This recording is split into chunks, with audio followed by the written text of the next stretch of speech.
ಹೋಗ್ತೀನಿ ಅಂತ ಹೇಳಿದೀನಿ. ಅದನ್ನೇ ಪದೇ ಪದೇ ಕೇಳಿದ್ರೆ ಹೆಂಗೆ? ಸರ್ ಈಗ ದೆಹಲಿಗೆ ಹೋಗ್ತೀರಾ ಸರ್? ಬರೀ ಇರ್ತಾರಂತೆ ಸರ್, ಏನು ಮಾತಾಡ್ತಾರೆ ಅಂತ ಹೇಳಿ ಡಿ.ಕೆ. ಶಿವಕುಮಾರ್ ಬಹಿರಂಗವಾಗಿ ಹೇಳ್ತಿದ್ದಾರೆ. ಸರಿ ಅಂತ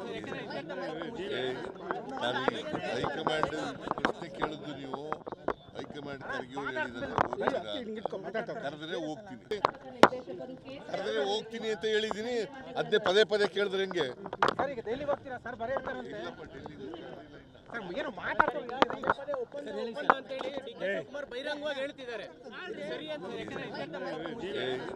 ನಾನು ಹೈಕಮಾಂಡ್ ಪ್ರಶ್ನೆ ಕೇಳಿದ್ದು ನೀವು ಹೈಕಮಾಂಡ್ ಕರೆಗೆ ಕರೆದ್ರೆ ಹೋಗ್ತೀನಿ ಅಂತ ಹೇಳಿದೀನಿ. ಅದನ್ನೇ ಪದೇ ಪದೇ ಕೇಳಿದ್ರೆ ಹೆಂಗೆ? ಸರ್ ಈಗ ದೆಹಲಿಗೆ ಹೋಗ್ತೀರಾ ಸರ್? ಬರೀ ಇರ್ತಾರಂತೆ ಸರ್, ಏನು ಮಾತಾಡ್ತಾರೆ ಅಂತ ಹೇಳಿ ಡಿ.ಕೆ. ಶಿವಕುಮಾರ್ ಬಹಿರಂಗವಾಗಿ ಹೇಳ್ತಿದ್ದಾರೆ. ಸರಿ ಅಂತ ನಾನು ಹೈಕಮಾಂಡ್ ಪ್ರಶ್ನೆ ಕೇಳಿದ್ದು ನೀವು ಹೈಕಮಾಂಡ್ ಕರೆಗೆ ಕರೆದ್ರೆ ಹೋಗ್ತೀನಿ. ಇನ್ನಷ್ಟು ಹೆಚ್ಚಿನ ಮಾಹಿತಿಗಾಗಿ ಫಾಲೋ ಮಾಡಿ ಬ್ರಿಗೇಡ್ ನ್ಯೂಸ್ ಕನ್ನಡ.